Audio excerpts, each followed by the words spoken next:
Hi everybody, we're going to take a look at guided notes for standard 3 segment addition postulate. First, let's talk about the length of a segment. So our first term here is a fair ruler, which just means that the lines are equally spaced apart.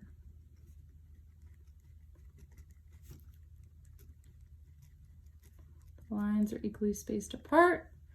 Unit length is the smallest whole measurement on a ruler.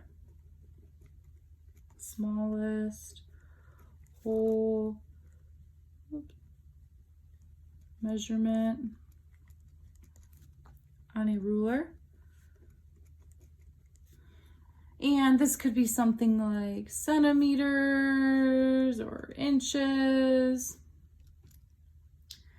A number line, we actually have a diagram of a number line right here, is a ruler, and it's used to represent integers. A ruler to represent integers.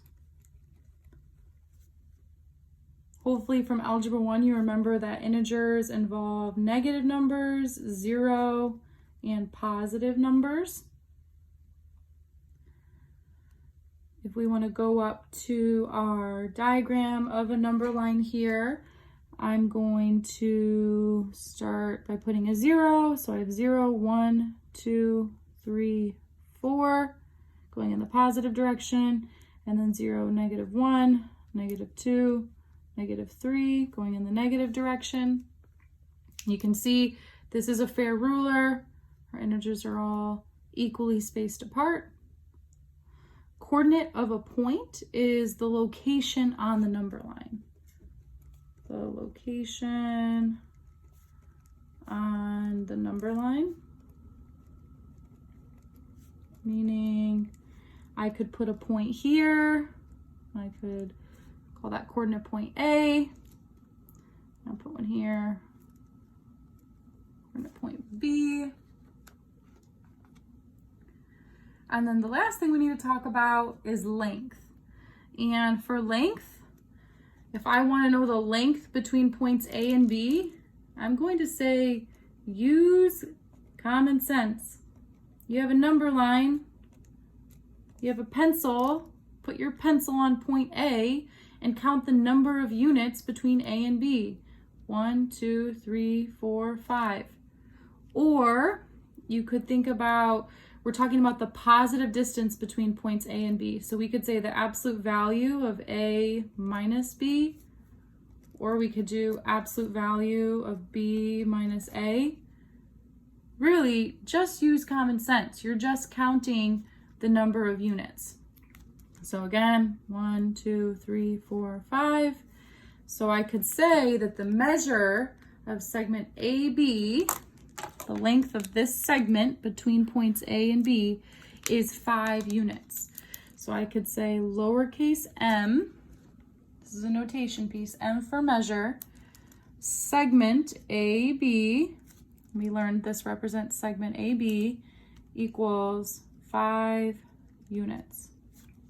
Our number line didn't have a specific type of unit, so we'll just say 5 units. Another way you could write your answer here is by saying the length of AB is 5 units without the M and without the segment bar. All right, let's look at example A, where we are asked to find the length of segment AB, segment BC, and segment AC. So I'm going to do first the measure of segment AB. So measure of segment AB equals, and AB is here, measure of segment AB, and I'm simply going to use common sense and count. So start at point A, 1, 2, 3, 4, 5, 6, so 6 units. Next I'll do measure segment BC, so BC is right here, or the distance between points B and C. And when I count that, I get 5. And then lastly, AC, so the measure of segment AC, that's the whole segment. So you could count again going from point A to C, or you might see here we could just add up our lengths for measure of segment AB plus the measure of segment BC. Either way, we'll get 11 here. So at this time, you try one, go ahead, pause the video and see what you come up with. Let's see how you did. The measure of segment AB equals 4. The measure of segment BC also equals 4. So then our measure of the big segment AC equals 8. Next, let's look at congruent segments. So our first term, congruent. What does congruent mean? It means equal in size and shape. Equal in size and shape. And a congruent symbol looks like this. So it's an equal sign with a little squiggly on top. Tick marks. These are slashes, or with angles, sometimes they are arcs that tell what is congruent.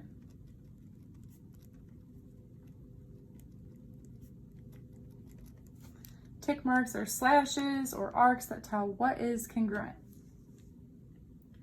So we can look here at our diagram, and I see that I have two segments with one tick mark. Segment AC has one tick mark and segment BD has one tick mark. So I could say that these two segments are congruent based on their tick marks. So I could write that segment AC is congruent to segment BD, and again, that's based on the fact that they each have one tick mark. I also see sides that have two tick marks and two tick marks. So I could say segment AB is congruent to segment CD. Again, that's based on the fact that they both have two tick marks. And then lastly, you can probably see that we also have two sides with three tick marks and three tick marks. So I could say that segment BE is congruent to segment DE.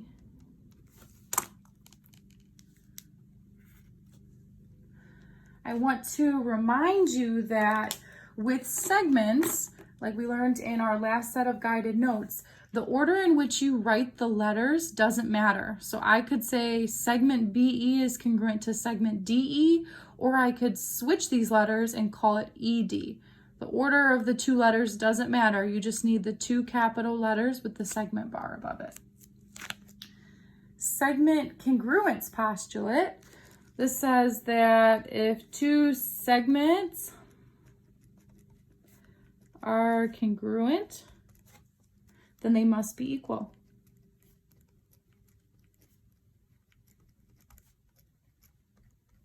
Two segments are congruent, then they must be equal. Well, if that's true, then what's the difference between an equal sign and a congruent sign? So what is the difference here between an equal sign and a congruent sign? How are they different? Well, think back to all the times that you've used equal signs, or even just look up at example A. We use equal signs with numbers. So we could say equal signs are used with numbers, or we could say with measurements. Whereas congruent signs, like we just used up above, they compare parts of a figure. So we'll say congruent signs compare parts of a figure. Notice when we made these congruent statements and we said segment AC is congruent to segment BD, we weren't talking about any number or any specific measurement. We were just comparing parts of this figure. All right, next up, let's talk about segment addition postulate. Segment addition postulate says part plus part equals whole. What am I talking about? Part plus part equals whole. Let's use our figure here to talk about it. So part, I have a part of the figure here, part PR, and I also have RQ, these two small parts added together equals the big part, the whole PQ.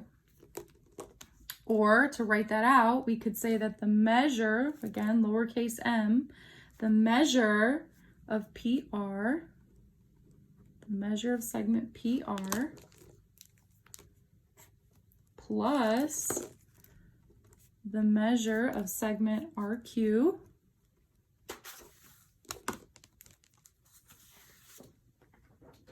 is equal to the whole, or the measure of segment PQ.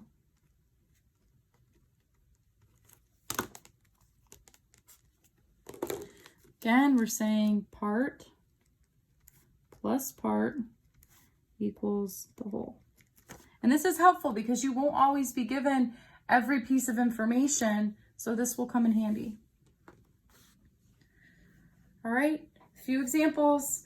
So example B, it says, if the length of BC equals 8 and the length of AC equals 23, find the length of AB. So I always like to write what I'm being asked to find. I'm being asked to find the measure of segment AB. So that's what my answer is going to be, measure of segment AB. And then I like to fill in what is given. So I'm given that the length of BC is 8 and the length of AC here is 23. And then this is the piece I want to find, AB. Well, if the whole is 23 and this part is 8, I can do 23 minus 8 to get the other part, which is 15. So my measure of segment AB, the missing piece here, our question mark that we had to find, is 15. 15 plus 8 gives us 23. All right, example C. If the length of AB equals 12, length of AB equals 12, and the length of BC equals 11, we are asked to find the measure of segment AC, which is actually the whole. Well, in this case, we have a part and we have another part. So if we add these two parts together, we'll have the whole. So we can do 12 plus 11. 12 plus 11, or part plus part, that will give us 23. Last two examples, and when we get to example D, I see x and I see an expression, 3x plus 1. So this is a good sign when you start to see x's and expressions that we're going to have to use some algebra. It says if AB, the whole here, equals 25, find the length of AC and CB. So we actually have two things we have to find. So I'm going to make a note of that. Find segment AC and also find the measure of segment CB. So I have two measures I have to find here. I always like to write this so that I don't forget what I'm being asked to find. All right, so my whole is 25, and then I have this part here, 3x plus 1, and I have this part here, which is x. Part plus part equals whole. So that's what I'm going to do. Part plus part equals the whole. So the first part is right here, 3x plus 1. So I can do 3x plus 1 plus my other part, which is right here, the x. So plus x equals my whole, which is 25. Orange part plus blue part equals my whole, which is 25. So by using segment addition postulate, which is telling us we can do part plus part equals whole, now I have an equation. I need to think back to Algebra 1 to solve this equation. So I'm trying to solve for x. I see that I can combine like terms here, 3x plus x. So you always want to combine like terms on the same side of the equal sign first. So 3x plus 1x gives me 4x plus 1 equal to 25. I need to use inverse operations, and I first have to undo addition or subtraction. So to undo this plus 1, or to move a positive 1 to the other side of the equal sign, I need to subtract 1 from both sides. So then I'll be left with 4x equals 25 minus 1 gives me 24. To get x by itself, this is 4 times x, so I need to do the inverse of multiplication, which is division. So I need to divide both sides by 4, and then I get x equals 24 divided by 4 gives me 6. So x equals 6, but we weren't asked to find x. We were asked to find the length of AC and CB. Well, what does x equals 6 represent? If you look at our figure here, x is CB. So our measure of segment CB is 6. But we also need to find the measure of segment AC. AC is 3x plus 1. So I'm going to write 3, but instead of writing x, I'm going to plug in 6. So 3 times 6 plus 1. 3 times 6 is 18, plus 1 is 19. All right, very last example, example E. If the length of AC is 10, find the length of CB, so measure of segment CB, and the length of AB, measure of segment AB. So I have 2 parts I need to find, and this is what I'm given. Well, in this one, I cannot do part plus part equals whole because I do not know the whole. I do not know the length of the whole segment AB. Here I know part of it. This segment AC, I know it's equal to 3x plus 1. And I also know it's equal to 10. So this type of problem is actually a part equals part, because segment AC is equal to 2 things. It's equal to this expression, 3x plus 1, and it's also equal to 10. So I can set those two equal. 3x plus 1 equals 10. And now I'm solving for x. So I need to move a positive 1, so I can subtract 1 from both sides. I get 3x equals 9. Divide by 3, and we get x equals 3. But again, that's not our final answer. We need to see, what does x represent? X was the length of CB, so CB is 3. The other part we're being asked to find is the measure of segment AB. Well, AB is the whole. If we said x is equal to 3 and AC is 10, we can do 10 plus 3 to get 13. All right, so now you tries 2 through 5. Go ahead, pause the video and see what you come up with. All right, for try number 2, I got that the measure of segment AB is equal to 13. Try 3, the measure of segment AC is equal to 21. Try 4, the measure of segment PQ equals 15. The measure of segment QR equals 7.